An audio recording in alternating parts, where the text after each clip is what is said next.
Facts do not cease to exist because they are ignored. Aldous Huxley. With that said, let us start. To begin with, the 2026 Yaris Cross mimics the RAV4's rugged posture.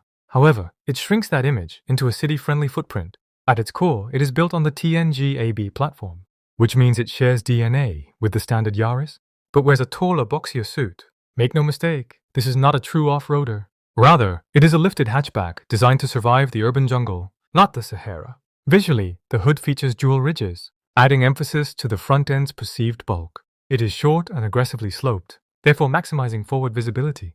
That said, insulation underneath is minimal. As a result, engine noise is poorly muffled under load.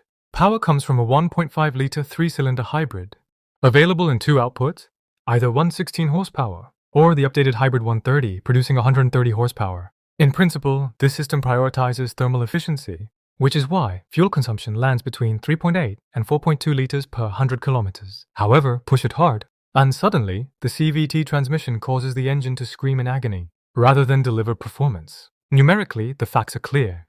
Wheelbase 25-60mm, ground clearance 170mm, 0 to 100 km per hour, 10.7 seconds. Therefore, performance was never the goal. From an aerodynamic standpoint, the steep brake angle helps efficiency. On the other hand, it also creates a large surface area for heat absorption. To compensate, acoustic glass is standard on higher trims, yet highway drone still seeps through at speed. In terms of practicality, the FWD model offers 390 liters of cargo space, which is competitive, but hardly class-leading. Meanwhile, AWD variants lose floor depth. Because of the rear electric motor, even when equipped, the kick sensor-powered tailgate sounds convenient, but in reality, its response rate is frustratingly inconsistent. Lighting tells a clear story of trim hierarchy. On one end, top-tier models get full LED matrix headlights with adaptive shading. On the other, base trims settle for basic LED reflectors, lacking sharp cutoff lines. Similarly, standard amber blinkers function adequately, but the flash rate is generic, with no dynamic animation. By contrast, sequential indicators on high trims add a premium visual flourish. At the rear, a horizontal light bar visually widens the stance. While LED signatures are sharp, lower trims often hide halogen turn signals, which frankly looks cheap for 2026. Moving outward, mirrors are door-mounted to improve visibility. As expected, auto-folding and heating appear on mid-trims. However, the blind spot indicator is small and easily missed in bright sunlight. Structurally, the split grille uses a fake upper vent and a functional lower intake. For efficiency, much of it is blocked off. Unfortunately, piano black finishes on urban trims scratch easily, proving once again that gloss plastic ages poorly. Below, unpainted black cladding dominates the bumpers. On paper, it resists scuffs. In reality, it feels hollow to the touch. Wheel sizes range from 16-inch steel to 18-inch alloys. While larger wheels improve stance, they also transmit more road imperfections. Compounding this, factory eco tires maximize efficiency, but deliver mediocre wet grip. In short, replacing them is non-negotiable. Suspension is straightforward.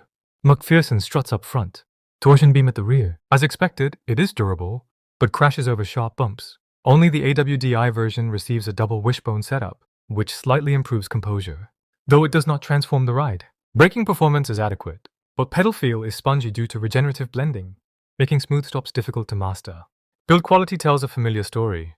Doors are lightweight, sheet metal feels thin. The check strap offers only 2 detents. In comparison, German rivals feel more substantial. Inside, cost-cutting becomes obvious. Chrome look plastics feel fragile. Door armrests compress completely under elbow weight. Front pockets barely fit a bottle. Rear pockets are nearly useless. Audio follows suit. The standard 6-speaker system sounds muddy. Even the optional JBL setup lacks true depth. Material choices prioritize durability, not luxury. Gray plastics dominate. Seats mix fabric and synthetic leather. Although GR Sport bolstering improves lateral support, it can feel restrictive for larger drivers. Ergonomically, the leather-wrapped wheel is excellent. However, button clutter demands a learning curve. On safety, Toyota delivers. Up to 8 airbags, including a center airbag. A genuine strength. Digitally, you get either a 7-inch cluster or a 12.3-inch configurable display. Naturally, the smaller unit looks dated. Infotainment runs Smart Connect. Thankfully, wireless Apple CarPlay and Android Auto bypass Toyota's bland interface. Climate control remains a bright spot. Physical knobs survive. A rare victory for usability over gimmicks. In the rear, entry is awkward. The roofline dips. Legroom is tight for anyone over 6 feet. Additionally, base models lack rear air vents, an unforgivable omission. In summary, the 2026 Toyota Yaris Cross is a rational appliance. It excels at fuel efficiency and reliability. However, it is built to a price. Cost-cutting is visible. Noise insulation is compromised. Ultimately, this is the perfect car For people who hate buying fuel or feel nothing about driving, this is Drive Catalyst, where we strip away the marketing fluff to reveal the machine underneath. Drive safe. See you in the next one.